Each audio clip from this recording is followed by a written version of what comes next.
কথা শোনো। বিষয় হচ্ছে যে আমরা তরঙ্গের উপরিপাতনের অনেকগুলা ঘটনা দেখছি, স্থির তরঙ্গের ঘটনাও দেখছি, তারপরে হচ্ছে তরঙ্গের উপরিপাতনের ঘটনা দেখছি। তরঙ্গের উপরিপাতনে দেখতে পাচ্ছিলাম দুইটা তরঙ্গ যখন একে অপরের সাথে এসে উপরিপাতিত হচ্ছে, একটা তরঙ্গ যখন আরেকটা তরঙ্গের উপর এসে পড়তেছে, হ্যাঁ, তখন কি হয়েছে? এদিকে মনোযোগ, এদিকে। তরঙ্গের উপরিপাতনে দেখতেছিলাম যখন একটা তরঙ্গ আর একটা তরঙ্গের উপর এসে উপরিপাতিত হচ্ছিল, কখনো কখনো সমদশায় মিলিত হচ্ছে, কখনো কখনো বিপরীত দশায় মিলিত হচ্ছে। ঠিক অনেকটা এরকম ঘটনাই ঘটে প্রকৃতিতে যখন আমরা দুইটা তরঙ্গ খুব কাছাকাছি কম্পাঙ্ক বিশিষ্ট একসাথে নিয়ে কাজ করি, তখন ঠিক এই এক্সাক্ট ঘটনাটা আমরা দেখতে পাই। ধরো আমি ফার্স্টে তোমাদের সাথে একটা সিম্পল আহ ছোট একটা এক্সপেরিমেন্ট দেখাই, তারপরে আমরা এই জিনিসটা কেন ঘটে কেন পিছনে ছুটবো। মনে করো আমার কাছে 440 হার্টজের কোন একটা সাউন্ড জেনারেটর আছে, যেটা 440 হার্টজ ফ্রিকোয়েন্সি সাউন্ড ক্রিয়েট করে, জেনারেট করে। তো আমি যদি এটাকে প্লে করার চেষ্টা করি, অনেক বাতাস শ্রমের মধ্যে একটু কম শুনতে পাবে, তবু চেষ্টা করব। খুবই অল্প শোনা যাচ্ছে। ধরো আমি কিছুক্ষণের জন্য ফ্যানটা অফ করে দেই, এখন অনেকের মনে কষ্ট লেগে যাবো। ফ্যান অফ করে দিছে, কি শিখাইতে ফ্যান অফ করে দিছে। একটা সাউন্ড শোনা যাচ্ছে, খেয়াল করো। এটা হচ্ছে 440 হার্টজের একটা সাউন্ড। এই 440 হার্টজ সাউন্ডের পাশাপাশি যদি আমি এখানে আরো একটা সাউন্ড নেই, যে সাউন্ডটাও 440-এর কাছাকাছি, ধরো আমি সেই সাউন্ডটার ফ্রিকোয়েন্সিও বর্তমানে 440 রাখতে চাচ্ছি, এবং তুমি দেখতে পাচ্ছ 440 হার্টজের সাথে যখন আরেকটা 440, অর্থাৎ সেম ফ্রিকোয়েন্সি দুইটা সাউন্ড একসাথে শুনতে গেলে আমাদের সাউন্ডের তীব্রতাটা একটু বাড়তেছে, কিছুটা হইলো পূর্বের থেকে একটু বেশি জোরে শোনা যাচ্ছে। কিন্তু কেউ এখানে বলতে পারবে না যে ভাইয়া এই সাউন্ড এন্ড এই সাউন্ডের মাঝখানে কোনো ডিফারেন্স আছে কিনা। ডিফারেন্স বোঝা যাচ্ছে না, অলমোস্ট দুইটাকে সেম মনে হচ্ছে দুইটা সাউন্ড মিলে একটা সাউন্ড হচ্ছে। আমরা এই ডিফারেন্সটা ধরতে পারবো ঠিক কখন, যদি আমরা এই ফ্রিকোয়েন্সিটাকে সামান্য পরিমাণে একটু আপ ডাউন করে দিই, খুবই সামান্য পরিমাণে আপ ডাউন করে দিই। ধরো আমি করলাম কি, 440-এর পরিবর্তে 1, 2 বা 3-এর মতো ডিফারেন্স করে দিলাম। এইবার চিন্তা করো, 3 হার্টজ, আগেরটা ছিল আমার 440, এটা হচ্ছে 443। এবার চিন্তা করে দেখো তো, সাউন্ডের মধ্যে একটা ভেরিয়েশন দেখা যাচ্ছে, সাউন্ডের মধ্যে একটা আপ ডাউন দেখা যাচ্ছে, সাউন্ডের মধ্যে একটা উচ্চতর তীব্রতার শব্দ শোনা যাচ্ছে, একটা নিম্নতর তীব্রতার শব্দ শোনা যাচ্ছে। এটার আমরা বলতেছি বিট হচ্ছে। অর্থাৎ প্রায় সমান তীব্রতা বিশিষ্ট, প্রায় সমান কম্পাঙ্কের কাছাকাছি কম্পাঙ্কের দুটো শব্দকে যখন আমরা ওভারলেইং করি, একটা কম্পাঙ্কের উপর যখন আরেকটা কম্পাঙ্ক পরে একসাথে, যখন ওরা একটা এটার উপর সিম্পল ভাষায় ওভারলে করে, তখন সাউন্ডের একটা কি হয়, তীব্রতার পর্যায়ক্রমিক হ্রাস বৃদ্ধি ঘটে। একটা ডিপ টো টো টো টো আওয়াজ হচ্ছে, এবং এই আওয়াজটা আমি যদি কন্ট্রোল করতে পারি, আমি যদি এখানে ধরো 43-এর জায়গায় অন্য একটা ফ্রিকোয়েন্সি দেই, সে ধরো আমি 42 দিলাম, এবার দেখো চেঞ্জ হয়ে যাবে, চেঞ্জ হচ্ছে। অর্থাৎ এইবার বিটের সংখ্যা ওর তীব্রতাটা একবার বাড়তেছে কমতেছে, এটা চেঞ্জ হচ্ছে। এখন আমি চাইলে এটা একটু ঘন করতে পারি। কিভাবে? ধরো আমি এখানে কিছু একটা করে দিলাম, ধরো 445 দিয়ে দিলাম, এই যে এটা ঘন হয়ে গেছে। এখন আলটিমেটলি যে কথাটা হচ্ছে যে এই যে শব্দের তীব্রতার অফ করে দিলে 440 হার্জ, অন করলে ওভারলিং হচ্ছে। তাহলে এই যে প্রথম প্রশ্ন, যে শব্দের তীব্রতার যে পর্যায়ক্রমিক একটা হ্রাস বৃদ্ধি দেখতে পাচ্ছি, এই পর্যায়ক্রমিক হ্রাস বৃদ্ধির ঘটনাটাই আমরা বলতেছি বিট। আপনারা ক্যাপশন করবেন বিট। বিট কাকে বলে? প্রায় সমান বিস্তারের, ক্যাপশন করবেন বিট, এবং সংজ্ঞা লিখবেন প্রায় সমান বিস্তারের কাছাকাছি কম্পাঙ্ক বিশিষ্ট, কাছাকাছি কম্পাঙ্ক বিশিষ্ট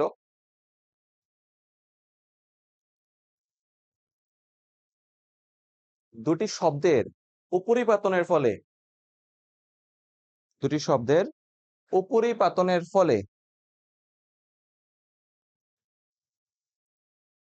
উপরিপাতনের ফলে, উপরিপাতনের ফলে শব্দের তীব্রতার যে পর্যায়ক্রমিক হ্রাস বৃদ্ধি ঘটে, তাকে বিট বলে। শব্দের তীব্রতার যে পর্যায়ক্রমিক হ্রাস বৃদ্ধি ঘটে, তাকে আমরা বিট বলি।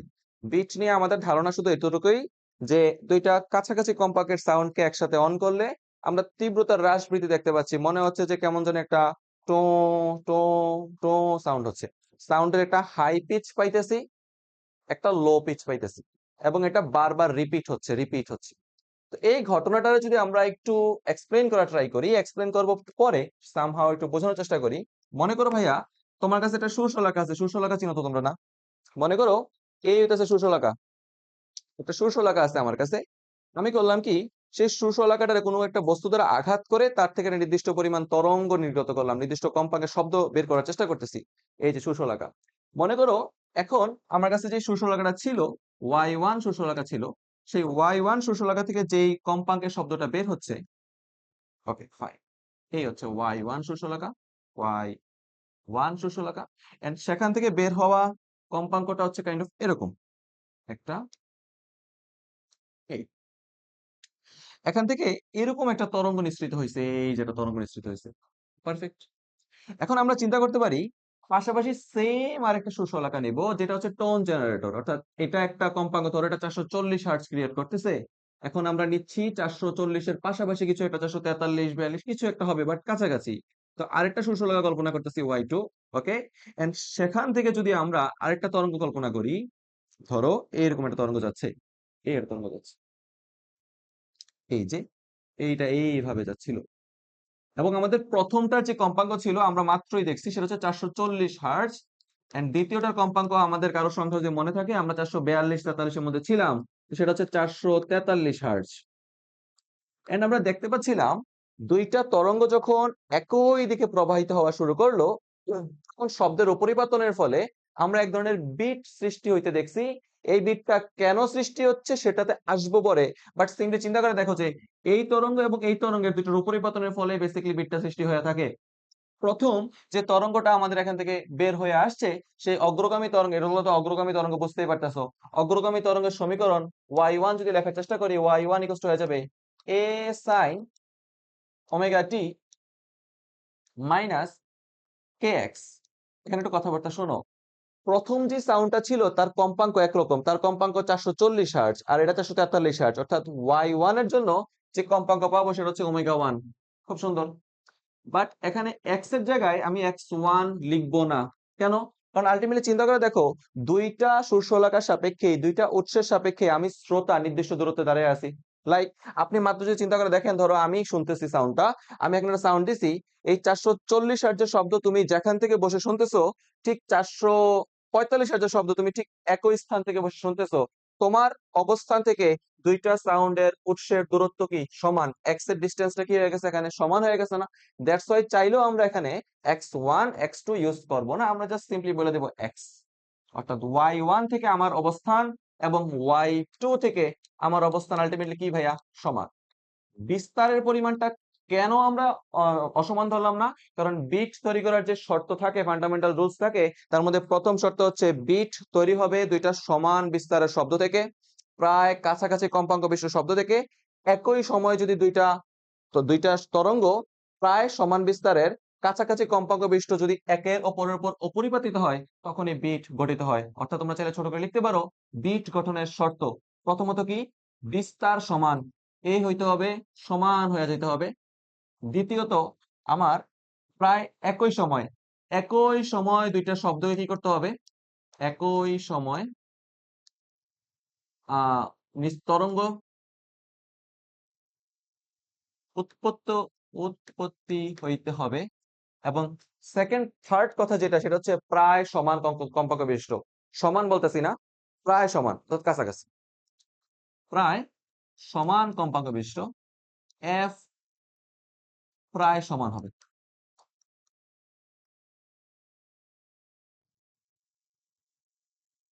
ওকে, পারফেক্ট।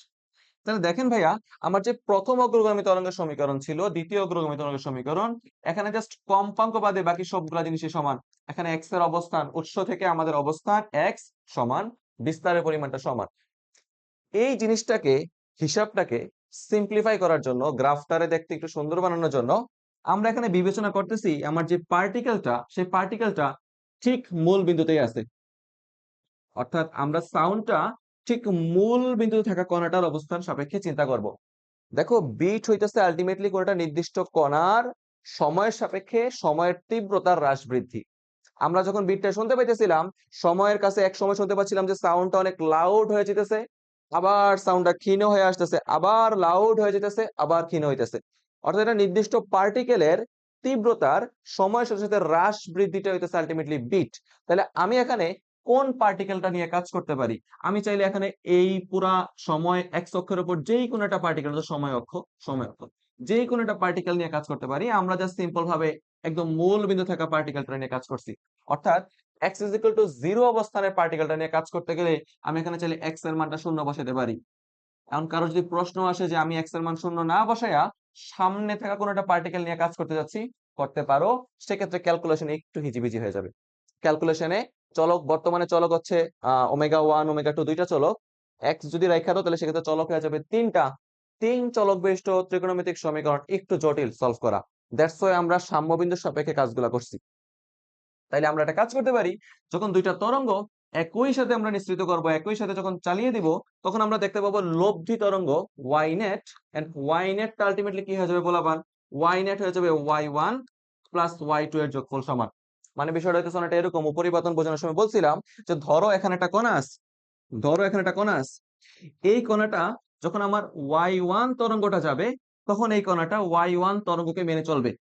যখন এই কণাটার মধ্য দিয়ে y2 তরঙ্গটা প্রবাহিত হবে, সে y2 কে মেনে চলবে। আর যখন আপনি একই সাথে y1 এবং y2 একই সাথে যখন প্রবাহিত করার চেষ্টা করবেন, তখন কণাটা না y1 রে শুনতেছে না y2 রে শুনতেছে, সে করবে কি y1 এবং y2 এর লব্ধি যোগফলটা শুনতেছে। অর্থাৎ সেই ক্ষেত্রে আমরা দেখতে পাচ্ছি দুইটা তরঙ্গের উপরিপাতনের ফলে এক ধরনের নতুন লব্ধি তরঙ্গ, অর্থাৎ নতুন একটা যোগফল দেখতে পাই। নতুন যে যোগফলটা দেখতে পাবো y1, সেটার ভ্যালু আমরা যদি সিম্পল ভাবে বসায় দেই, এটা হচ্ছে a sin omega 1t plus a sin omega 2t। আমি এটারে না এখানে একটু অব্দি রাইখা পজ করতে চাচ্ছি, আপনারা একটু তুলে নেন, বাকি কাজটা একটু পরে বলতেছি। একটু তুলে নেন তাড়াতাড়ি। বিট গঠনের শর্ত মাস্ট লেখো। কেমন? বিস্তার সমান হইতে হবে, এমসিকিউতে আসে। একই সময় তরঙ্গ দুটো উৎপত্তি হইতে হবে এবং প্রায় সমান কম্পাঙ্ক বিশিষ্ট দুইটা তরঙ্গ হইতে হবে, অন্যথায় বিট আমরা দেখতে পাবো না। ওকে,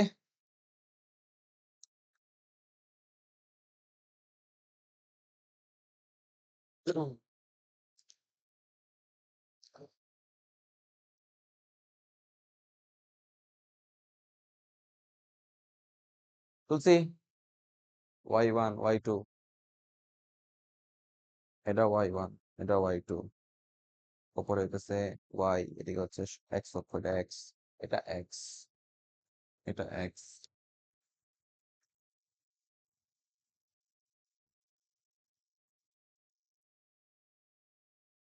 দেখছো? y নেট হচ্ছে y1 প্লাস y2 এর যোগফলের সমান। y1 আর y2 এর মান বসাই দিলে কাজ শেষ। আর উপরে এই তিনটা হচ্ছে বিট গঠনের শর্ত। ঠিক আছে, হইছে? ওকে বলাবান, এটা শোনো। আমি আমি এই যে সাইন ওমেগা 1t যে জায়গাটা আছে, এগুলোর না একটু প্লট করতে চাইতেছি। গুগলের জন্য প্লট করা সবচেয়ে ভালো সফটওয়্যার হচ্ছে ডেসমোস। ডেসমোসে যা তুমি যে কোনো জিনিস প্লট করতে পারো। আমরা একটা y1 রে প্লট করার চেষ্টা করব, দেন y2 রে প্লট করব, দেন y3 রে প্লট করব। তাহলে আমি এখানে লিখছি y1, তোমরা দেখতে পাচ্ছ কিনা? y1 y1 হচ্ছে সাইন 6.28। এটা নিয়ে অনেকের কনফিউশন থাকতে পারে, একটু ভাঙিয়ে দেই, বুঝিয়ে দেই। আমি এখানে বিস্তারের মান ধরে নিছি 1, দ্যাটস ওয়াই সাইনের পাশে সহগ হিসাবে 1 আছে, যেটা এখানে লেখা লাগে নাই। আমরা দেখো তো সাইন সাইন ওমেগা টি, যেই কথা আমরা কি চাইলে সুন্দর মতো লিখতে পারি না, সাইন 2 পাই এফ ইন্টু টি বলতে পারি। তাহলে যেহেতু অপশনে ইনপুট দেওয়ার জন্য পাই পাইতেছিলাম না, তাই 2 পাই এর পরিবর্তে এখানে লিখে দিচ্ছি 6.28। ফ্রিকোয়েন্সি, প্রথম বিটের ফ্রিকোয়েন্সি f1, দ্বিতীয় বিটের ফ্রিকোয়েন্সি f2। এখানে চলক হিসাবে আমরা একটু আগে সময়টাকে একটা চলক রাখছিলাম, অর্থাৎ সময়ের সাপেক্ষে কাজ করতেছিলাম। এখানে ডেসমোসে কাজ y এক্সিস এবং x এক্সিস হিসাবে করা যায়, এজন্য আমরা t এর পরিবর্তে একটা কনস্ট্যান্ট x x রাখছি, আর কিছুই না। তাহলে খুব ঠান্ডা মাথায় চিন্তা করে দেখো, আমার এখানে দুইটা তরঙ্গ দেখতে পাচ্ছ সেম ভাবে, একটা হচ্ছে y1 y2, এন্ড আমরা ফাইনালি দেখতে চাচ্ছি y1 এবং y2 একত্রিত হইলে গ্রাফটা দেখতে কেমন হবে সেটা। তো চলেন কাজ করে ফেলি। আমরা সবার আগে y1 টা দেখতে চাচ্ছি, এটা হচ্ছে আমার y1, পারফেক্টলি দেখতে এরকম হবে। চাইলে তুমি এটা জুম ইন করতে পারো, জুম আউট করতে পারো, তোমার ইচ্ছা। ওকে, প্যারা নাই। তো এটা হচ্ছে y1, আমরা এখান থেকে শুরু করলাম, ঠিক এই মূল বিন্দুতে শুরু হয়েছে, জুম বা করে রাখাইছি। এবার আমরা y1 টাকে অফ করে এই দেখতে যাচ্ছি y2। এটা হচ্ছে একটা ব্লু তরঙ্গ দেখতে পাচ্ছ, এটা দেখতে এরকম। তোমার চোখে y2 দেখতে যেমন, নীল দেখতে যেমন, লাল দেখতে অলমোস্ট সেমই হবে, কারণ খুব বেশি ডিফারেন্স তুমি দেখতে পাচ্ছ না, কারণ আমরা বিট দেখার জন্য প্রায় কাছাকাছি কম্পাঙ্ক বিশিষ্ট দুটো শব্দ নিয়ে কাজ করতেছিলাম। দ্যাটস ওয়াই দেখতে প্রায় সেম লাগলেও দুইটাকে যদি একসাথে আনি অলমোস্ট সেম না, একটু হইলো ভেরিয়েশন আছে। এই জায়গা থেকে আমরা খুব কোনো একটা জিনিস বোঝানোর চেষ্টা করতে পারি। দেখো, দুইটা তরঙ্গ যখন একে অপরের উপর অপরিবর্তিত হবে, কোনো বিন্দুতে দেখা যাচ্ছে যে তরঙ্গ দুইটা প্রায় সমদশায় মিলিত হচ্ছে। অর্থাৎ দেখো, এই যে জায়গাটাতে লাল এবং নীল একে অপরের সাথে সমদশায় মিলিত হচ্ছে, তাহলে আমরা এখানে বলতে পারি এখানে ওরা সমদশায় মিলিত হচ্ছে। দেখো তো ভাইয়া, সমদশায় মিলিত হইলে আমরা তো জানি যে বিস্তারের মান কি হয়ে যায়, যোগফলের সমান হয়ে যায় না?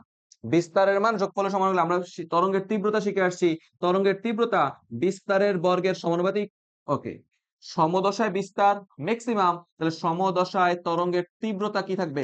ম্যাক্সিমাম। অর্থাৎ আমরা এখানে বিটের সবচেয়ে টু টু সাউন্ডের হাই পিচটা শুনতে পাবো। একটু পরের মুহূর্তে দেখতে গেলে দেখো ঠান্ডা মাথায়, এই পয়েন্টে না তারা আগের মতো সমদশায় মিলিত হয় নাই। এই পয়েন্টে দুইটা তরঙ্গের মাঝখানে একটু হইলো দ্বারার সৃষ্টি হয়েছে। অর্থাৎ এখানে যদি আই ম্যাক্স হয়, এটা হচ্ছে আই সেকেন্ড ম্যাক্স, অর্থাৎ আই ম্যাক্স থেকে কিছুটা ছোট। সেকেন্ড ম্যাক্স বলা না, আই ম্যাক্স এর ছোট, একটু জুনিয়র। তারপরের এই পয়েন্টের দিকে দেখো, এখানে এই যে দুইটা তরঙ্গের মাঝখানে যেই বিপরীত দশা হওয়ার যে ক্রমটা, এখানে তারা সমদশায় ছিল, এখানে তারা একটু কম সমদশায় আছে, বিপরীত দশার পরিমাণ হালকা হালকা দেখা যাচ্ছে। এখানে দুইজনের মাঝখানে বিপরীত দশার পরিমাণ আরো বেড়ে গেছে, অর্থাৎ কাইন্ড অফ নীল এবং লালের মাঝখানে অনেক ডিফারেন্স। এবং তুমি যদি ফাইনালি দেখো, এই যে এই পয়েন্টে তাদের মাঝখানে ডিফারেন্সের পরিমাণটা সবচেয়ে তীব্র হয়ে গেছে। এন্ড আমরা এই পয়েন্টে বলতে পারি যে তরঙ্গ দুইটা পরস্পর কিসে মিলিত হইতেছে? বিপরীত দশায় মিলিত হইতেছে। অর্থাৎ এখানে লাল তরঙ্গ একরকম আচরণ করতেছে, নীল তরঙ্গটা একরকম আচরণ করতেছে। অর্থাৎ যেখানে নীলের পরিমাণটা বেশি, সেখানে লালের পরিমাণটা কি হইতেছে? উল্টো। অর্থাৎ লাল এবং নীল একে অপরে কি করতেছে? অপোজ করতেছে। খুব সিম্পল ভাবে ঠান্ডা মাথায় চিন্তা করে দেখবা। এই জায়গার দিকে আবার মনোযোগ দাও। শুরুর দিকে নীলের পরিমাণটা বাড়তে চাইতেছিল, অর্থাৎ ওয়াই 1 নিজেকে বড় করতে চাইতেছে ধনাত্মক দিকে, ওয়াই 2 লালও নিজেকে বড় করতে চাইতেছে ধনাত্মক দিকে। দুইটা সমদশা, এর লাগে আমরা তীব্রতা কি পাবো? ম্যাক্স।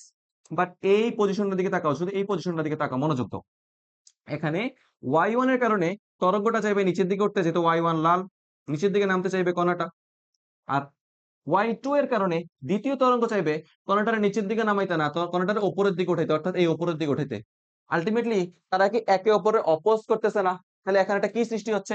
এখানে একটা বিপরীত দশা সৃষ্টি হইতেছে। তাহলে আমি বলতে পারি যে আমি এখানে একটা সমদশায় মিলিত হইতে দেখবো না, তাদেরকে বিপরীত দশায় মিলিত হইতে দেখবো। বিপরীত দশায় মিলিত হলে তাদের মাঝখানে তরঙ্গের তীব্রতা কি হয়ে যায়? মিনিমাম হয়ে যায়।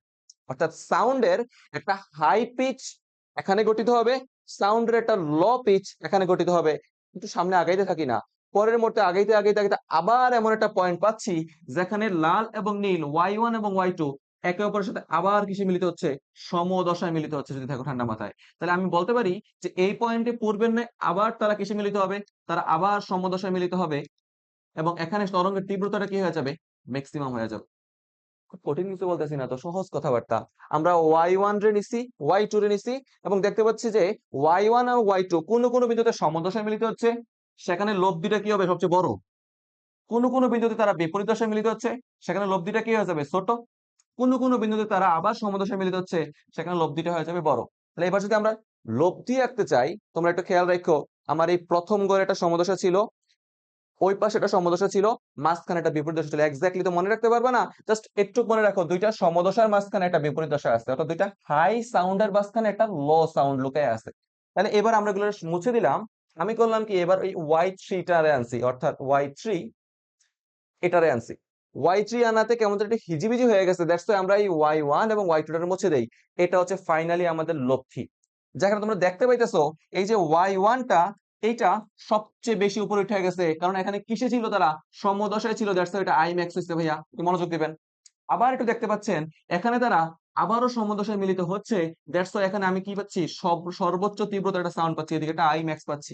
এবং এই দুইটা আই ম্যাক্স এর মাঝখানে একটা কি ছিল? বিপরীত দশা ছিল। এখানে ঠিক মাঝখানে একটা পয়েন্ট আছে, যেখানে আমরা কি দেখতে পাচ্ছি? আই মিনিমাম দেখতে পাচ্ছি। এবং তোমরা যদি একটু খেয়াল করে দেখো, শব্দের তীব্রতাটা সর্বোচ্চ থেকে ঠুস করে নামে নাই। তোমার জীবনে তো তুমি হঠাৎ করে খারাপ স্টুডেন্ট হয়ে যাও নাই। পার্সোনাল অ্যাটাক দিচ্ছি, হ্যাঁ? তুমি শুরুতে যখন ক্লাস 5-এ ছিলা, তোমার মতো অ্যাটেন্টিভ ব্যক্তি পৃথিবীতে নাই আর। খুব অ্যাটেন্টিভ, সেরা, মানে ওর টার্গেট ছিল 80 কিলো অপরাধ হয়ে যাবে, 90 পাইতে হবে, 90 100 পাইতে হবে। তো আমি এক বাসে টিউশন করাইতে যাই, সেখানে দেখি যে ছোট পিচ্ছি একটা আছে ক্লাস 3 তে পড়ে, বলছে তুমি ভালো করে পড়ো, তুমি যদি 90 পাও তাহলে তোমার ভাই একটা গিফট দিম। ওই বলতেছে 90, মানে আমার আম্মু তো বলে আমি 98 নিচে পাইলে আমার বাসায় ঢুকতে দিবে না। বাবা, তাহলে তোরা চিন্তা কর, তোরা পিএসসি তে 90 খুব তীব্রতা জীবনের ম্যাক্সিমাম পিকে আসোস, তারপরে সামহাও আস্তে আস্তে কে জানি তো করে এইচএসসি তে ভর্তি অনেক পরামর্শ দিছে। এই যে দেখ তোর জীবনের কার্ভ। ওকে, তাহলে দেখ এই যে কার্ভ আপ থেকে স্লোলি ডাউন হচ্ছে, প্রথম কার্ভ থেকে দ্বিতীয় কার্ভটা একটু কম, 5 এর থেকে 8, তারপরে এসএসসি তে কোনোভাবে বাড়ি খেয়ে বাঁচছি, ইন্টারে এত নাই রে আমি আর। ওকে, ইন্টারে বাচ্চা যেতে পারলে অ্যাডমিশন ফেজের পরে আবার উঠবা, এই যে এরকম ভাবে আবার উঠবা, এই যে দেখো কার্ভটা আবার উঠবে, এই যে কার্ভটা আবার উঠবে। আবার এইচএসসি পরে যখন অ্যাডমিশন সিজনে অনার্স শেষ করতে আমার মতো এসে পড়বা, বের হওয়ার সময় আসতেছে, তখন জীবনের কার্ভ আবার ডাউন হইব। চাকরি খোঁজো, এই যে কার্ভ ডাউন হচ্ছে, এই দেখো কার্ভ ডাউন হচ্ছে। তুমি 4 বছর একটা ডিগ্রি নিবা, তোমারে বলা হইব জয়নিং স্যালারি 12,000 টাকা। ঢাকা শহরে থাকবা, এই সকাল 8টা থেকে বিকাল 3টা পর্যন্ত কাজ করবা, তোমার 12,000 টাকা অফার দেবে, ভিভো সহ, স্যামসাং সহ, এরকম জায়গাতে। তো কি, আমারও তো অ্যাডমিশনে কোন এক পীর শিখাই দিছিল যে কি জয়েন হইলে নাকি 6 ডিজিটের স্যালারি কনফার্ম। ওই পীরের তখন খুঁজে পাই না আমি।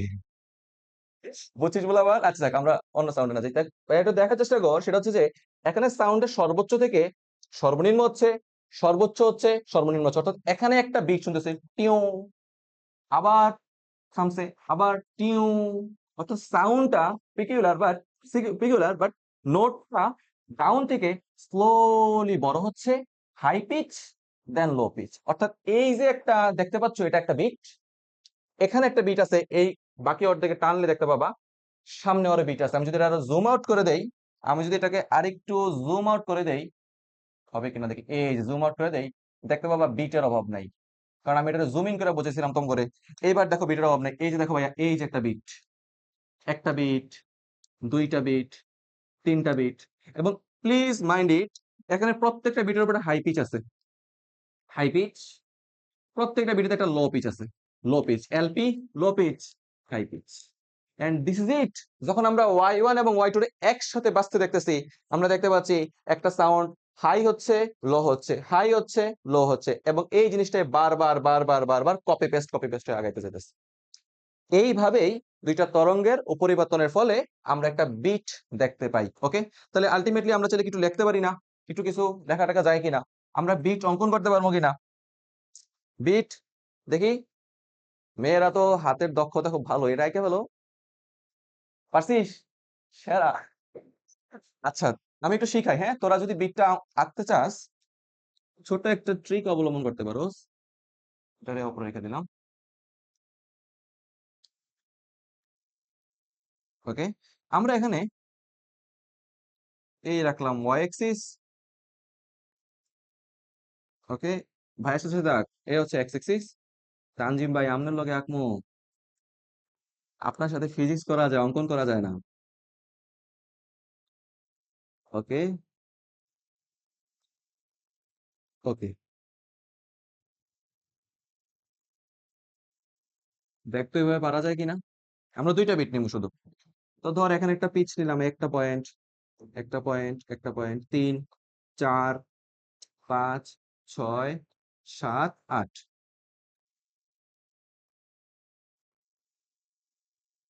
1, 2, 3, 4, 5, 6, 7। ওকে, তাহলে আলটিমেটলি বিটটা হবে এরকম।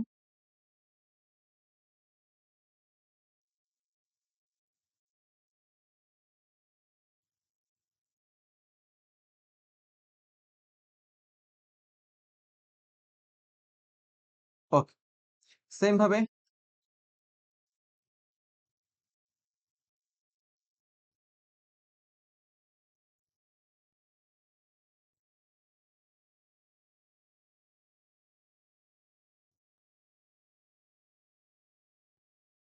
ওকে, সুন্দর হয়েছে না?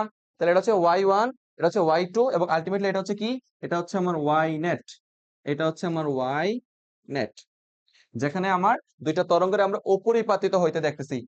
দুইটা তরঙ্গকে আমরা উপরিপাতিত হইতে দেখতেছি। ওকে ফাইন, ঠিক আছে। এই হচ্ছে তোমার Y net, Y net, Y net. Okay, এর মধ্যে এখানে এই জায়গাগুলোতে শব্দের তীব্রতা সর্বাধিক, এই যে এখানে ম্যাক্সিমাম আই ম্যাক্স, এই যে এখানে সর্বাধিক, এখানে শব্দের তীব্রতা কি রে ভাইয়া? সর্বাধিক। আর এই জায়গাটাতে কি রে? সর্বনিম্ন আই মিনিমাম। ওকে, তাহলে এই যে একবার ওয়াও ওয়াও হচ্ছে, দিস ইজ ইট। এভাবে বিট গঠিত হয়, অ্যাম্বুলেন্স তৈরি হয় না? আর কমন আমি থাকবে কেমন করতেছে, ঠিক আছে? একটু মনে মনে চিন্তা কর, এরকম হচ্ছে। তো এই হতেছে এটা বিট, আলটিমেটলি তরঙ্গের অপরিবর্তনের ফলাফল হিসাবে আমরা দেখতে পাচ্ছি। এইবার একটু ম্যাথমেটিক্যাল কাজ করবো। আমরা y1 এবং y2 রে ত্রিকোণমিতিক ভাবে যোগ তক করে জানতে চাচ্ছি ঠিক কতক্ষণ পর পর এক একটা বিট শোনা যাচ্ছে। মানে ঠিক সুস্পন্দ বিন্দু নিষ্পন্দ বিন্দুর কনসেপ্ট সুস্পন্দ বিন্দুতে শিখেছিলাম কতটা দূরত্ব পরে একটা সুস্পন্দ বিন্দু পাওয়া যায়, কতটা দূরত্ব পরে একটা নিষ্পন্দ বিন্দু পাওয়া যায়। সেম ফেনোমেনা ধইরা আমরা দেখবো ঠিক কত সময় পরে একটা সর্বোচ্চ বিন্দু পাচ্ছি, সর্বনিম্ন বিন্দু পাচ্ছি, আবার একটা সর্বোচ্চ বিন্দু পাচ্ছি। আমরা সেতু এই জিনিসটারে কাজ করার চেষ্টা করবো। এটা কিন্তু সময় বনাম সরণের গ্রাফ। কেমন ভাইয়া? টি বনাম সময়ের সাথে সাথে আমার গ্রাফটা ঠিক কিরকম আচরণ করতেছে সেটার গ্রাফ। এক্স বনাম ওয়াই না, টি বনাম ওয়াই, আর এগুলো হচ্ছে এক্স বনাম ওয়াই। ঠিক আছে, কোনো প্রশ্ন? না বুঝতে বলো এদিকে, কোন প্রশ্ন আছে? ওকে, সুন্দর। তাহলে একটা কাজ করে ফেলি, এখান থেকে আমরা এইটারে কমন নিয়ে নেই, কাজ করতে হবে। তাহলে এ যদি কমন নিয়ে ফেলি তাহলে দেখা যাচ্ছে এরকম। ওকে, এ দেখো সাইন সি প্লাস সাইন ডির ফর্মুলা কি ছিল? Sine omega 1t plus sine omega 2t। কি ছিল ফর্মুলাটা? Sine C plus sine D হচ্ছে 2 সাইন যোগফল বাই 2, অর্থাৎ হয়ে যাবে ওমেগা 1 প্লাস ওমেগা 2, একটা টি কমন, ইন্টু কস। কথা বলিস না, কথা বলিস না, এত আয়োজনের পরও যে কথা বলে সে মানুষ না, সে মহামানুষ। কস কি হয়ে যাবে রে? বিয়োগফল বাই 2, অর্থাৎ ওমেগা 1 মাইনাস ওমেগা 2 বাই 2। কোয়াইনেটার ইকুয়েশন, ইকুয়েশনটারে একটু আমরা সাজায় গুছায়া সামনের পেজে লিখবো। ওকে, দিস ইজ ইট, তুই ফেলছেন। আমরা এটা একটু সাজায় গুছায়া সামনের পেজে লিখবো। লেখেন।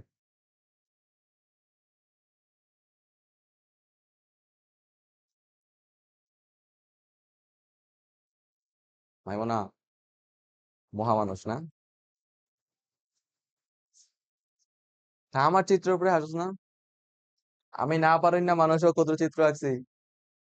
ওকে, ঠিক আছে, চলেন যাই। ওকে, আমরা ইকুয়েশনটা দেখতেছি যে আমার ওয়াই নেটের ফাইনাল সমীকরণটা, ওয়াই নেট দেখতে দেখা যাচ্ছে এরকম 2a। ভাইয়ার একটু মনোযোগ দিবেন, কজ এর পার্টটা ছিল না, তবে কজ এর পার্টটা সহ লিখলাম যে কজ ওমেগা 1 মাইনাস ওমেগা 2 টি, নিচে আছে 2, মনোযোগ, ইনটু সাইন, কথা বলিস না, খুব জরুরি পার্ট যাচ্ছে, ওমেগা 1 প্লাস ওমেগা 2 টি।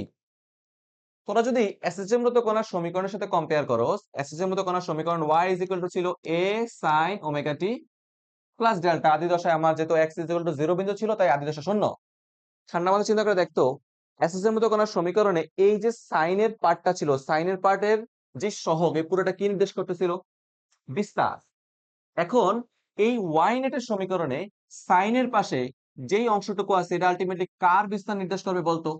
বিটের বিস্তার নির্দেশ করবে।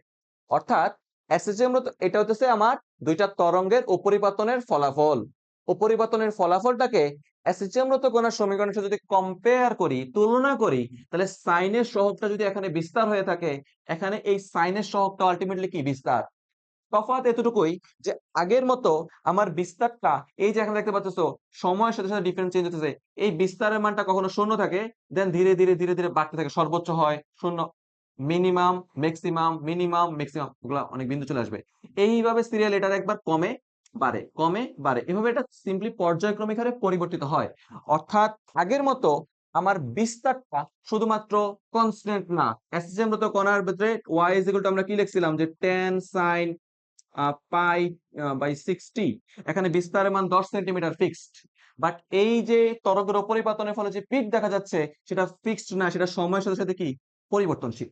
তাহলে আমরা বলতে পারি যে এখানে লব্ধি তরঙ্গের বিস্তার হচ্ছে, বলতে পারি যে আমার লব্ধি তরঙ্গের বিস্তার এ আর মানে কি অ্যামপ্লিটিউড অফ রেজাল্টেন্ট, আর মানে লব্ধি, ইকুয়ালস টু কি হয়ে গেছে twice A cos omega 1 minus omega 2 by 2 into টি।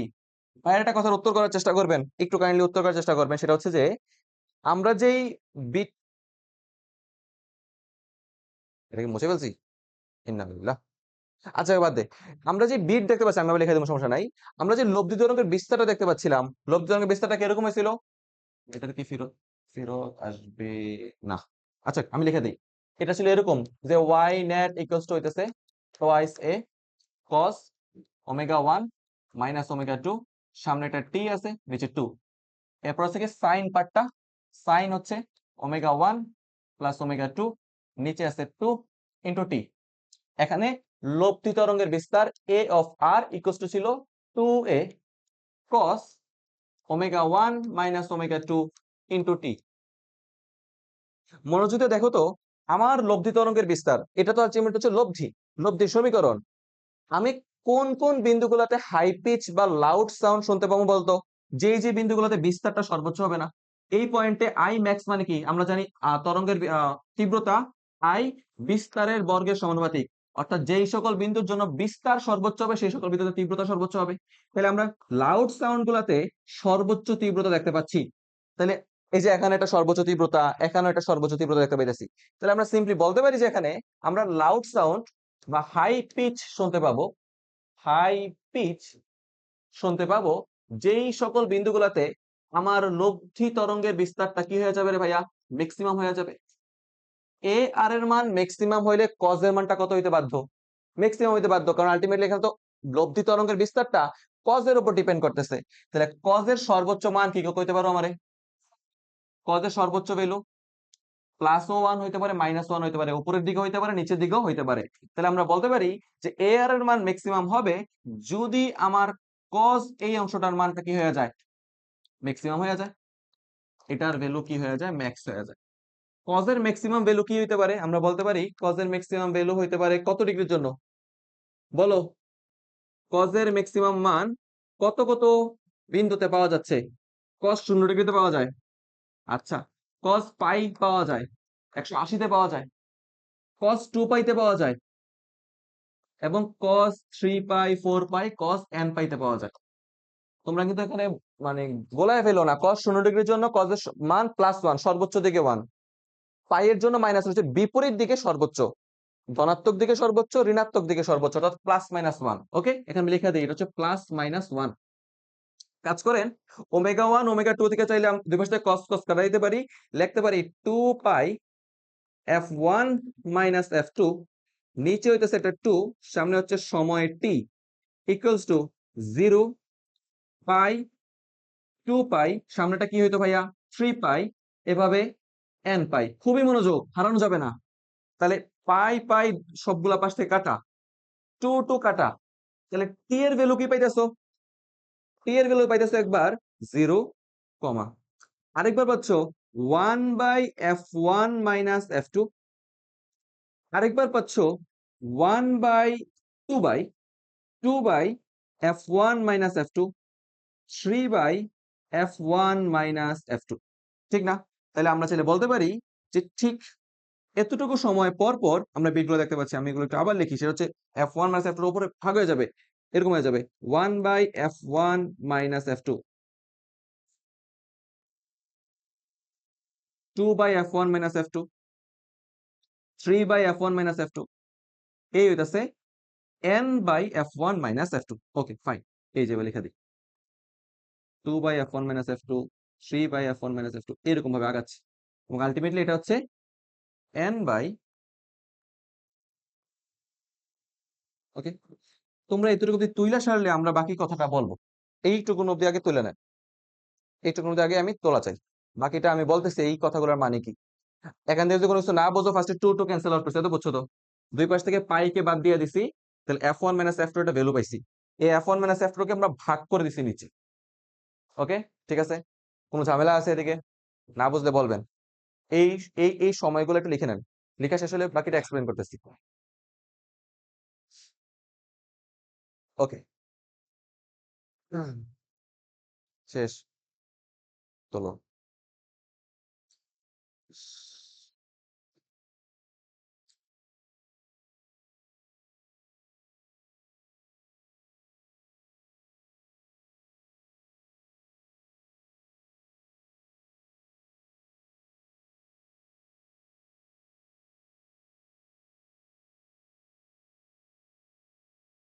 তুলসী, এই যে তুলসী, হয়েছে?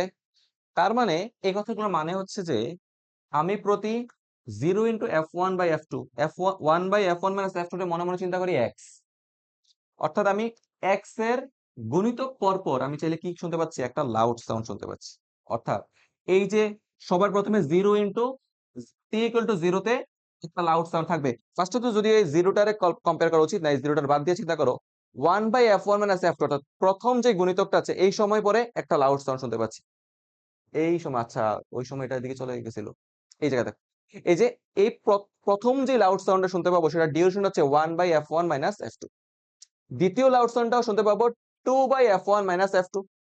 তৃতীয় লাউড সাউন্ডটা শুনতে পাবো সেটা হচ্ছে 3/f1 - f2। আমরা যদি একটু দেখার চেষ্টা করি, এই জায়গাতে সুন্দর মতো দেখা যেতেছে, এত কিছু করা লাগবে না।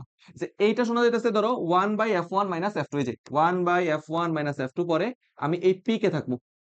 আবার 2/f1 - f2 সময় পরে আমি আরেকটা পিকে থাকবো। 3/f1 - f2 সময় পরে আমি তৃতীয় পিকে থাকবো। তুমি বুঝতে পারতেছো আমি এন সংখ্যকবার কথাটা রিপিট করতে পারি, বারবার কপি পেস্ট করতেছি। তাহলে তোমরা আমার একটা কথা বলো তো, ঠিক কত সময় পর পর আমরা একটা লাউড বা হাই পিচ শুনতে পাচ্ছি? প্রথম লাউড শোনা যাচ্ছে 1/f1 - f2 পরে, দ্বিতীয় লাউড শোনা যাচ্ছে 2/f1 - f2 পরে। তাহলে পর পর দুইটা উঁচু উঁচু পয়েন্টের মধ্যকার সময় ব্যবধান কতটুকু বলো তো? Delta T is equal two কত হবে? আমি যদি বলতে চাই পর পর দুইটা হাই সাউন্ডের মাঝখানে টাইম ব্যবধান হচ্ছে delta T is equal to, শেষেরটা থেকে আদিটা বিয়োগ করে দাও, তুমি যদি বুঝতে পারতেছো এটা 1/f1 - f2 হয়ে যাবে। তাহলে আমরা লিখবো অবশ্যই যে প্রতি 1/f1 - f2 সেকেন্ড সময় পর পর একটা বিটের উচ্চ শব্দ শোনা যাচ্ছে। লিখো, বুঝতেছো না? ওকে, এখানকার সময় থেকে এখানকার সময় বাদ দিয়ে দিচ্ছি। তাহলে পরপর দুটো সময়ের মাঝখানে ব্যবধান কি? এইটা বিয়োগ এটা করলে কি পাওয়া যায়? এই যে ডেল্টা টি হচ্ছে এটা পাওয়া যাচ্ছে। দেখো যে প্রতি 1/f1 - f2 সময় পর পর, দেখতেছো? প্রতি 1/f1 - f2 সময় পর পর আমরা উঁচু বিন্দুগুলা শুনতে পাচ্ছি। বিটের হাই পিচ, উঁচু বিন্দু না বলে বলবো হাই পিচ সাউন্ড গুলা শোনা যায়। প্রতি 1/f1 - f2 সময় ব্যবধানে আমরা একটা হাই পিচ শুনতে পাই। আচ্ছা, ভাই একটা কথার উত্তর করিস তো এদিকে, পোলাপান একটু মনোযোগ দে ভাইয়ারে। একটা হাই পিচ শুনতে পাওয়া মানে কি? একটা হাই পিচ শুনতে পাওয়া মানে কি আলটিমেটলি? ওকে, এই যে একটা হাই পিচ, এই শুরু থেকে এই একটা বিট, আরেকটা বিট, তৃতীয় বিট, বুঝতেছো? তাহলে প্রতিটা হাই পিচ কি একটা বিট ইন্ডিকেট করতেছে না? তাহলে আমি কি বলতে পারি না যে 1/f1 - f2 সময় পর পর একটি হাই পিচ শুনতে পাচ্ছি, বা প্রতি 1/f1 - f2 সময় পর পর একটি বিট উৎপন্ন হচ্ছে, একটি বিট সৃষ্টি হয়, উৎপন্ন হয়? তাহলে ছোট বাংলা কথায় 1/f1 - f2 সেকেন্ড সময়ে বিট পাওয়া যায় কয়টা? একটি। তাহলে 1 সেকেন্ড সময় ব্যবধানে ঠিক কতটুকু বিট পাওয়া যাবে? কতগুলা বিট পাওয়া যাবে? 1 সেকেন্ড সময় ব্যবধানে বিট পাওয়া যাবে 1/1/f1 - f2। আলটিমেটলি সেটা কিসের সমান? f1 - f2। এটা হইতেছে আলটিমেটলি টোটাল বিট সংখ্যা রাশিমালা n। এটা হচ্ছে আলটিমেটলি আমার বিট সংখ্যা রাশিমালা n equals to f1 minus f2, অর্থাৎ কোন একটা দুইটা শব্দের উপরিপাতনের ফলে ঠিক কতগুলা বিট সৃষ্টি হবে সেটা উৎস দুটির কম্পাঙ্কের অন্তরফলের সমান। ওকে, ওকে, দুটি শব্দের উপরিপাতনের ফলে সৃষ্ট বিট সংখ্যা শব্দ দুটির কম্পাঙ্কের অন্তরফলের সমান বা ব্যবধানের সমান। দুটি শব্দের উপরিপাতনের ফলে সৃষ্ট বিট সংখ্যা উৎস দুটির কম্পাঙ্কের কিসের সমান বলো না? ব্যবধানের সমান। ব্যবধানের সমান। পারফেক্ট না? সুন্দর। তাইলে আজকের ক্লাসের শুরুতে আমরা একটা সাউন্ড নিছিলাম কত হার্টজ, আরেকটা নিছিলাম 400, দুইটার মাঝখানে শব্দের ব্যবধান কত? 3। তাহলে বিট পাওয়া যাওয়ার কথা কয়টা? 3টা। আসলে কি 3টা বিট ছিল? এখানে হচ্ছে 440, এখানে হচ্ছে 400, যদি এখানে বিটের সংখ্যা একটু বাইরে যাবে, ধরো আমরা এটারে 440 এর জায়গায় 45 একটু কমাবো, আমরা দিব এখানে 43। একটা সাউন্ড চলতেছে 443 হার্টজ, শুনতে পাচ্ছ তুমি? এখানে তুমি যে বিটটা পাচ্ছ প্রতি সেকেন্ডে 3টা বিট শুনতে পাওয়া যাচ্ছে। যদিও ফ্যান চলার কারণে, ফ্যান বন্ধ করবো না, তুমি গরম লাগছে শুধু, ফ্যান চলার কারণে বুঝতে পারছো না, এখানে টোটাল প্রতি সেকেন্ডে 3টা করে বিট শুনতে পাচ্ছ। এখন আমি বুঝি না আমরা 3টা বিট কি করবো, পার সেকেন্ডে 3টা বিট। এখন বলতো প্রতি সেকেন্ডে 3টা বিট ঘন নাকি প্রতি সেকেন্ডে 5টা বিট ঘন? 5টা। তাহলে আপনি যদি আমার বোঝাইতে চান তাহলে ভাই একটা কাজ করেন, 43-এ 45 বানিয়ে দেন। তাহলে বর্তমানে যে বিট পাচ্ছি প্রতি সেকেন্ডে 3টা, 45 করলে প্রতি সেকেন্ডে পাবো 5টা, ওটার একটা কি মনে হবে? ঘন মনে হইব না? তাহলে আমি এখন এই কাজটাই করবো, 43-এর জায়গায় 45 করে দিলাম। এই যেটা ঘন হয়ে গেছে, সাউন্ডটা ঘন হয়ে গেছে, অর্থাৎ প্রতি সেকেন্ডে 5টা করে বিট শুনতে পাওয়া যাচ্ছে। অর্থাৎ কোনো দুইটা উৎসের কারণে শুনছিস, শোনা যাচ্ছে বিট সংখ্যা উৎস দুটার কম্পাঙ্কের অন্তরফলের সমান। আচ্ছা, একটা কাজ করেন, 45-এর জায়গায় 46 করি, বাড়তেছে। 46 হলে বেশি একটা না, আমরা 48 করি, বেড়ে গেছে, আরো বাড়ছে। এবার একটা ঘটনা ঘটবে দেখবি, লাস্ট বিট আমরা যেটা শুনতে পাবো এখান থেকে 451 দেওয়ার সাথে সাথে আমরা আর বিট শুনতেছি না, আর বিট শুনতেছি না, আমরা শুধু সাউন্ড শুনতেছি। আমরা আর বিট, আগের মতো শব্দটা আপ ডাউন আপ ডাউন করতেছে না। ফ্যান বন্ধ করে এই দিন আজকে, পরে ফ্যান, পরে বুঝাইতে হবে, তুমিও থামো। এবার দেখ, এখন যে সাউন্ডটা পাচ্ছিস কোনো বিট পাচ্ছিস না, এখনকার সাউন্ড জাস্ট দুইটা উৎস কম্পিত হচ্ছে একটুকুই।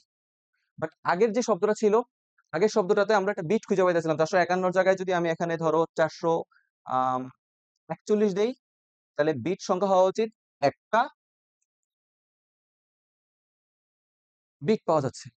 বাট আমি যদি 41-এর জায়গায়, বিট মানে তীব্রতার পর্যায়ক্রমিক হ্রাস বৃদ্ধি, একবার বাড়বে কমবে দেখবা, বাড়তেছে। এবার যদি 41-এর জায়গায় আমি 51 দেই, কিছু শোনা যাচ্ছে না, জাস্ট দুইটা সাউন্ড শুনতে পাচ্ছি। এই যে ঘটনাটার কারণ কি? ঘটনার কারণ খুব সিম্পল। দেখো ভাইয়া, তুমি যদি প্রতি সেকেন্ডের বিট সংখ্যা 10-এর অধিক করে ফেলো না, 10টার অধিক যদি, ফ্যানটা চালাই দিও, প্রতি সেকেন্ডে বিট সংখ্যা যদি 10-এর অধিক হয়ে যায় না, সেক্ষেত্রে ঘটনা চেঞ্জ হয়ে যায়। সেক্ষেত্রে ঘটনাটা হয়ে যায় এরকম যে প্রতি সেকেন্ডে যদি আমি 10টার বেশি বিট শুনতে পাই, আমাদের শব্দ অনুভূতির স্থায়িত্বকাল কত ছিল? 0.1 সেকেন্ড না? যখন বিটের সংখ্যা 10টার অধিক করে ফেলি, তখন একটা বিট থেকে আরেকটা বিট ঘটার সময়কালটা 0.1 সেকেন্ডেরও কম হয়ে যায়। দ্যাটস ওয়াই আমার মস্তিষ্ক সেই বিটটাকে কি করতে পারে না, ডিফারেন্সিয়েট করতে পারে না, তখন মনে হয় যেটা সেম সাউন্ডই হচ্ছে, বা বিট তৈরি হইলো এতটাই স্মুথ বিট হইতেছে না। বাট যখন এই অন্তরফলটা 10-এর থেকে কম হয়, বা 4-5, সবচেয়ে যত কম হবে তত ভালো ফিল করতে পারি। একটা বিট হলে সবচেয়ে সুন্দর মতো ফিল করতে পারছিলাম, 2টা বিট হলে মানে একটু তাড়াতাড়ি হয়ে যাচ্ছে, যখন আমি একটা বিট করছিলাম তখন মানে ঘন ঘন ঘন ঘন কিছু একটা হচ্ছে। 10-এর অধিক হয়ে গেলে সেই বিটটাকে ফিলই করা যায় না, কারণ শব্দ অনুভূতির স্থায়িত্ব হচ্ছে 0.1 সেকেন্ড। 10-এর অধিক বিট 1/, করে ফেলো। 10-এর অধিক বিট হয়ে গেলে যদি প্রতি সেকেন্ডে 10টা বিট হয়, একটা বিটের সময়কাল কত? 1/10, 0.1 সেকেন্ড। অর্থাৎ সেই ক্ষেত্রে আমি সেটা কি করতে পারি না, ডিফারেন্সিয়েট করতে পারি না, আমার মস্তিষ্ক সেটা বুঝতে পারে না। তোমরা যখন শব্দ তরঙ্গ চ্যাপ্টারটা পড়ছিলা 9-10-এ, তখন দেখছিলা না যে প্রতিধ্বনি শুনতে পাবে কি পাবে না, এরকম অঙ্ক ছিল। তার সেক্ষেত্রে প্রতিধ্বনি শুনতে পায় না কখন? যখন 0.1-এর আগে শব্দ ফিরে আসে। সেম ভাবে এখানে বিটের ব্যবধানগুলো যখন 0.1-এর ছোট হয়ে যায়, তখন আমরা সেই বিটগুলো আর শুনতে পারি না, আর বুঝতে পারি না। ওকে, তাহলে এই ছিল আলটিমেটলি বিট। অর্থাৎ বিটের সংখ্যা অবশ্যই আমার 10-এর সমান বা তার থেকে ছোট হইতে হবে, ছোট হইতে হবে, আদারওয়াইজ আমরা বিট শুনতে পাবো না। দেখেন টুকটাক। ওকে, বিটের সংখ্যা শ্রবণের মধ্যে হইতে হলে কয়টা হইতে হবে? 10-এর সমান বা তার থেকে ছোট হইতে হবে। এভাবে লিখে দাও, লেস দেন অর ইকুয়াল 10। ওকে, তাহলে আলটিমেট কথা হচ্ছে যে এত কাহিনী করে বিট কেন পড়বো? বিট পড়ার সুবিধা কি? তাই লেখো বিটের ব্যবহার।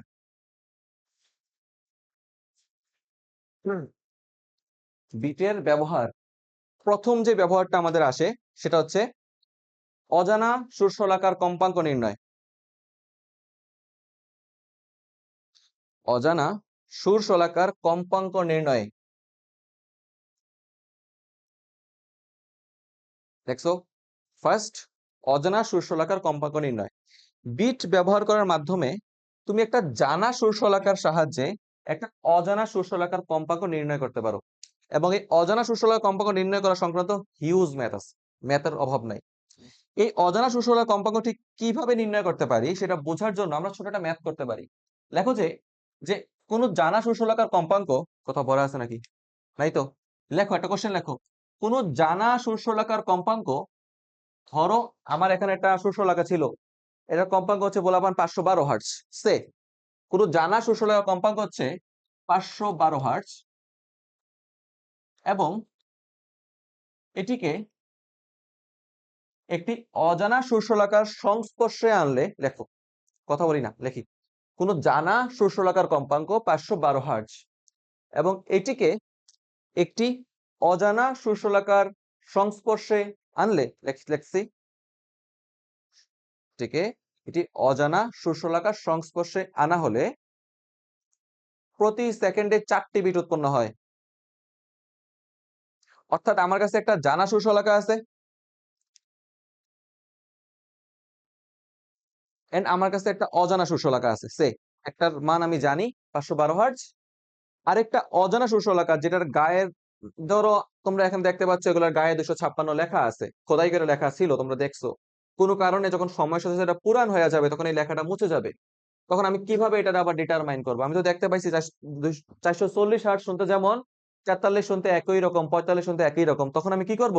এই অজানা সুর-শলাকাটারে একটা জানা সুর-শলাকার কাছে আনবো, এবং সেটাই করলাম যে জানা সুর-শলাকার কাছে আইনা অজানাটাতে দেখতে পাচ্ছি প্রতি সেকেন্ডে 4টা বিট তৈরি হইতেছে। এখন প্রতি সেকেন্ডে 4টা বিট উৎপন্ন হইতেছে, মানে আমার অজানা মনোযোগ দিবে, আমার অজানা সুর-শলাকার কম্পাঙ্ক, আমরা তো জানি বিট সংখ্যা হচ্ছে কম্পাঙ্কের অন্তরফলের সমান, n ইকুয়ালস টু হইতেছে ultimately Balban f1 minus f2। তাহলে ব্যবধান হবে 4-এর ব্যবধান হবে। তাহলে আমার জানা সুর-শলাকার কম্পাঙ্ক 512, অজানার কম্পাঙ্ক কত হইলে 4টা বিট হয়? যদি 508 হার্টজ হয় তাহলে না 4টা বিট তৈরি হইতে পারে। সেই ক্ষেত্রে তো প্রতি সেকেন্ডে 4টা বিট হবে। তাহলে আমার অজানা সুর-শলাকার কম্পাঙ্ক নির্ণয় করার জন্য আমরা বলে দিতে পারি অজানা সুর-শলাকার কম্পাঙ্ক 508 হার্টজ। মনোযোগ নাই তুমগো। কি প্রশ্ন, কি বলছিলাম? যেটা জানা সুর-শলাকার সংস্পর্শে এক অজানা সুর-শলাকাকে আনলে প্রতি সেকেন্ডে কয়টা বিট উৎপন্ন হচ্ছে? 4টা। আর প্রতি সেকেন্ডে 4টা বিট উৎপন্ন হইতে হইলে যেটা আননোন সেটা কম্পাঙ্ক কত হইতে হবে? 4-এর ব্যবধান হইতে হবে না? 4-এর ব্যবধান হলে সেটা যদি 508 হয়, তাহলে তো সেটা আমার 4টা বিট তৈরি করতে পারে। কারণ কি এই প্রশ্নটা আসতেছে না ভাইয়া? 4-এর ব্যবধান তো 508 না হইয়া 516 হইতে পারে। একটা সুর-শলাকা তো 2টা কম্পাঙ্ক হইতে পারে না। তাহলে এখানে কিছু ঘটনা আছে, বুঝো? অর্থাৎ আমার অজানা সুর-শলাকার কম্পাঙ্ক নিচেরটা হইতে পারে, উপরেরটা হইতে পারে। কিভাবে ডিটারমাইন করব? এই ডিটারমাইন করার জন্য পরীক্ষায় পড়িস না, তো ঘুমাই যেতেছে। এই ডিটারমাইনেশন করার জন্য মনোযোগ দে। এই জিনিসটা নির্ণয় করার জন্য আমাকে একটা ছোটটা লাইন দিয়ে দেবে পরীক্ষার হলে। লেখো যে অজানা 4টি বিট উৎপন্ন হয়, লেখছো না? 4টি বিট উৎপন্ন হয়। এরপরের লাইনটা লেখো, উৎপন্ন করে না হয় লেখছো। 4টি বিট উৎপন্ন হয়। এবার এই লাইনেরই শেষ অংশ থেকে আবার লেখা শুরু করো যে অজানা শস্যলাকার বাহুতে, বাহু বুঝুনি, ওই বাহু না কিন্তু, এগুলো হচ্ছে এটার বাহু। অজানা শস্যলাকার বাহুতে হালকা মোম লাগিয়ে দিলে, হালকা মোম লাগিয়ে দিলে বিট সংখ্যা হ্রাস পায়। এই যে সবচেয়ে বেশি কনফিউজিং অঙ্ক হচ্ছে এগুলো, বিটের সংখ্যা হ্রাস পায়। এবার প্রশ্ন ছড়ে দাও, অজানা শস্যলাকার কম্পাঙ্ক নির্ণয় করো।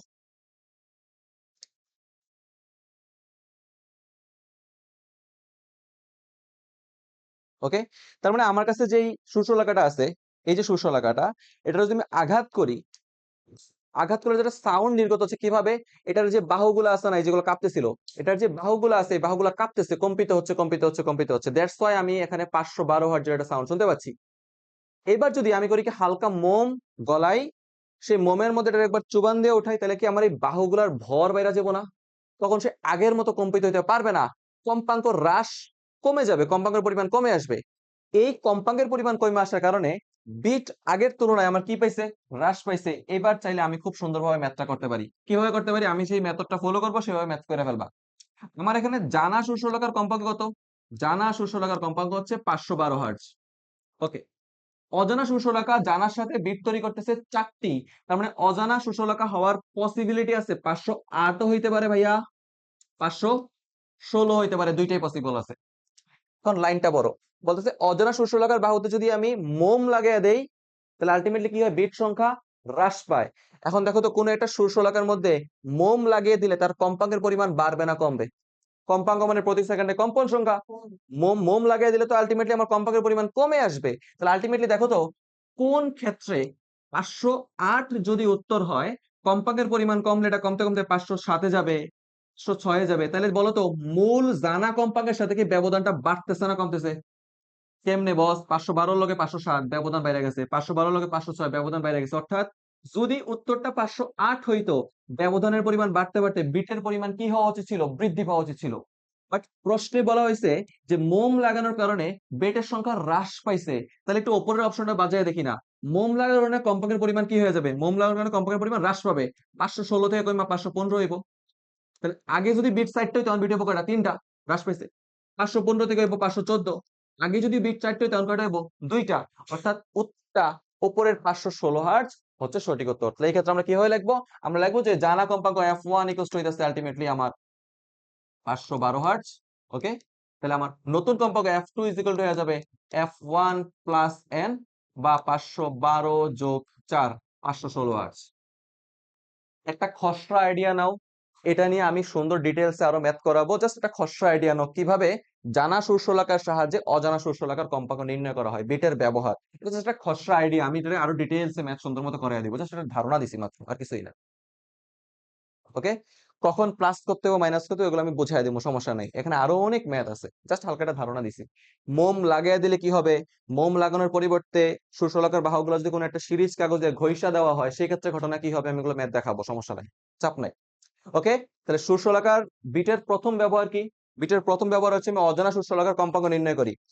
দ্বিতীয় ব্যবহার হচ্ছে বাদ্যযন্ত্র টিউনিং এর কাজে ব্যবহৃত হয়। 2 নাম্বার, বাদ্যযন্ত্র টিউনিং এর কাজে ব্যবহৃত হয়। কেমনে? ধরো তোমার একটা গিটার আছে, মনে করো। এবার তুমি করবা যে তোমার গিটারটারে আগে লিখে নাও, টিউনিং কাজে ব্যবহৃত। এবার করলো কি, আমরা করি কি এরকম কম্পিউটারের ইয়াতে, কম্পিউটার ইয়াতে এভাবে টোন জেনারেটর আনি, 440 হার্টজ চালিয়ে দিই, তৈরি হচ্ছে তৈরি হচ্ছে তৈরি হচ্ছে। এবার করে কি, আমি আমার গিটারটা এভাবে বাজাই আস্তে আস্তে করে, বাড়ি দিয়ে দেখি, বাড়ি দিলে যদি দেখি যে আমার সাউন্ড এন্ড এই টোন জেনারেটরের সাউন্ডে কোনো প্রকার বিট তৈরি হইতেছে, তাহলে বুঝতেছি যে আমার গিটারের ফ্রিকোয়েন্সিটা এটার সাথে ম্যাচ করে নাই। ম্যাচ করে নাই দেখে তো বিট তৈরি হচ্ছে। তখন আমি করি গিটারের তারগুলোর একটু টাইট করি, একটু টিউনিং করার চেষ্টা করি, আবার পুনরায় করি কি, আবার বাজানোর চেষ্টা করি, আবার বাড়ি দিচ্ছি, আবার ক্লিক করতেছি, দেখতেছি আবার বিট শোনা যাচ্ছে কিনা। যদি দেখতে পাই টিউনিং করার পরে বিটের সংখ্যা বাইরে গেছে, তার মানে কি অন্তরফলটা আবার চেঞ্জ হয়ে গেছে না? তখন আগে যদি তারের টাইট করে থাকে, এখন কি করবো, উল্টা করবো, এখন করবো তারের একটু লুজ করে দিব, কিছু একটা করব।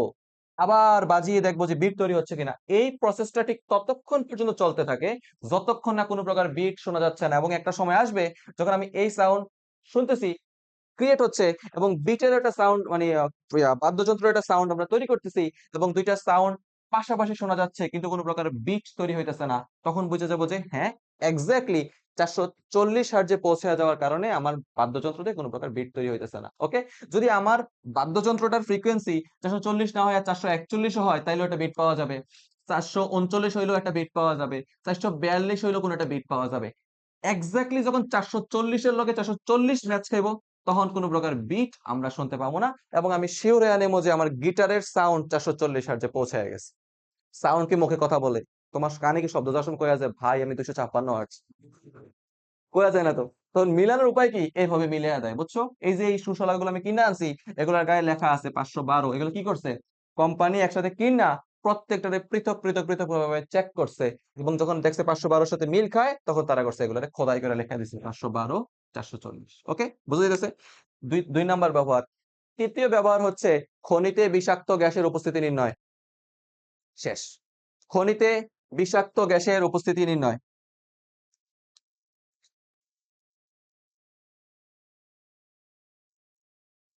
বিষাক্ত গ্যাসের উপস্থিতি নির্ণয়।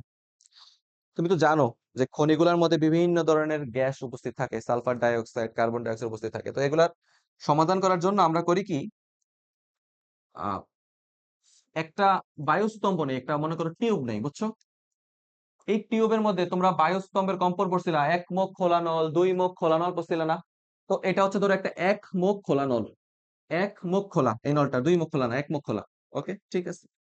এরকম সেম তুমি করলা কি, আরেকটা নিলা, এক মুখ খোলা নল আরেকটা নিলা। এবার এটাতে করলা কি, তুমি বাহির থেকে ফ্রেশ এয়ার দিলা, ভালো বাতাস, ফ্রেশ এয়ার। এবং তুমি জানো এক মুখ খোলা নলের ওপর যদি কোনো একটা শস্যলাকা ধরো, এটা বিভিন্ন ধরনের সাউন্ড ক্রিয়েট করবে। তোমাদের শিখাইছিলাম আমি যে কখনো কখনো এখানে ওপরে একটা সুস্পন্দ বিন্দু থাকবে, নিচে একটা নিষ্পন্দ বিন্দু থাকবে, এরকম দেখতে সৃষ্টি হবে, রাইট? বায়ুস্তম্ভের কম্পন আমরা দেখছি বিভিন্ন ধরনের লুপের সৃষ্টি হয়, বা অনেক সময় এরকম হয়ে যায়, এরকম হয়ে যায়, এরকম হয়ে যায়, আমরা দেখতে পাইছিলাম। এক মুখ খোলা বায়ুনল, দুই মুখ খোলা বায়ুনল। মূল সুরের কম্পাঙ্ক F1 = B/4L, মনে আছে আশা করি দৈর্ঘ্য সম। এখানে ফ্রেশ বায়ু থাকলে এখানে মূল সুরের কম্পাঙ্ক ধরো V/4L হিসেবে কোনো কিছুটা শুনতে পাবো। এটার মধ্যেও যদি ফ্রেশ এয়ার দিয়া দেই, বাহিরের ভালো বাতাস, বিশুদ্ধ বাতাস দিয়ে দেই, তাহলে এখানেও আমরা কি আলটিমেটলি সেম মূল সুরের কম্পাঙ্ক V/4L পাওয়া যাব না? ঠিক আছে। বাট অর্থাৎ ওই ক্ষেত্রে আমি দুইটা নল রে একই সাথে শস্যলাকা দ্বারা আঘাত করলে, দুইটা নলের মধ্যে এখানে যে কম্পাঙ্কের সাউন্ড ক্রিয়েট হবে, পাশাপাশি এখানে যে কম্পাঙ্কের সাউন্ড ক্রিয়েট হবে, দুইটা সমান হবে, এখানে কোনো প্রকার বিটের সৃষ্টি হবে না। যদি যদি আমি করি কি, এখানে খনি থেকে আনা স্যাম্পল বাতাসটা দিয়ে দেই, এবং একটা নতুন বাতাস দিয়ে দিলাম, কি করলাম, খনির মধ্যে গেলাম, সেখান থেকে একটু বাতাস পাইপের মধ্যে নিয়ে বাহিরে আসছি, এবং খনিতে থাকা বাতাসটা যদি বিষাক্ত হয়, সেই বাতাসের ঘনত্ব চেঞ্জ হয়ে যাবে। বাতাসের ঘনত্ব চেঞ্জ হলে তার সাথে সাথে কি চেঞ্জ হয়ে যাবে, বাতাসে শব্দের বেগের পরিমাণ চেঞ্জ হবে, যার কারণে ফ্রিকোয়েন্সি F1 থেকে এসে চলে যাবে F2 তে চলে যাবে। দুইটার ফ্রিকোয়েন্সির পার্থক্য যখন আমি বাজামো, তখন দেখবো ফ্রিকোয়েন্সির পার্থক্যের কারণে একটা বিট শোনা যাইতেছে, এবং বুঝে ফেলবো যে এই বাতাসের মধ্যে গ্যাঞ্জাম আছে, এই বাতাস বিশুদ্ধ না। কারণ বিশুদ্ধ বাতাস হইলে এটাতে যা উৎপন্ন হয়েছে এটাতে তাই উৎপন্ন হইতো, দুইটা বাতাসের ঘনত্ব সমান হইতো। এই বাতাসটা বিশুদ্ধ না, অবিশুদ্ধ হওয়ার কারণেই সেই বাতাসের ঘনত্ব ভিন্ন, বেগ ভিন্ন, তাই ফ্রিকোয়েন্সি ভিন্ন হওয়ার কারণে এরকম একটা বিট শুনতে পাবা। এই জন্য তো খনিতে যখন আমরা মাইনার করে পাঠাই, পাঠানোর আগে খনিটার কি করা প্রয়োজন, চেক করা প্রয়োজন যে সেই খনিতে কোনো বিষাক্ত বাতাস আছে কিনা। নাহলে দেখা যাবে যে একসাথে 50 জন মানুষ ঢুকছে, সবাই মরে রয়েছে, কেউ টের হবে না। অর্থাৎ আমার এই রুমে যদি, আমি এই রুমটা তো কাইন্ড অফ কনজেস্টেড, ধরো আমি 10 জন আটকে যদি কোনোদিন চিন্তা করি, করতে পারি, কওয়া যায় না, যদি এইচএসসি তে রেজাল্ট খারাপ করো, কোনো একদিন ডাকমু, দাওয়াত দিমু সব দিদি, কর্মকে আইনা একটা সিলিন্ডার থেকে সালফার ডাই অক্সাইড খুইলা কথা কমু শুধু শুধু, ভালো আছিস তোরা, তোরা যে কখন নিজে ভিতরে ভিতরে মরতেছ তোরা টেরও পাবি না, তোরা দেখবি যে অস্বস্তি লাগতেছে, খারাপ লাগতেছে, হঠাৎ করে সব সাস্টের এক ভাই মেরে ফেললো এতগুলা শিক্ষার্থীকে।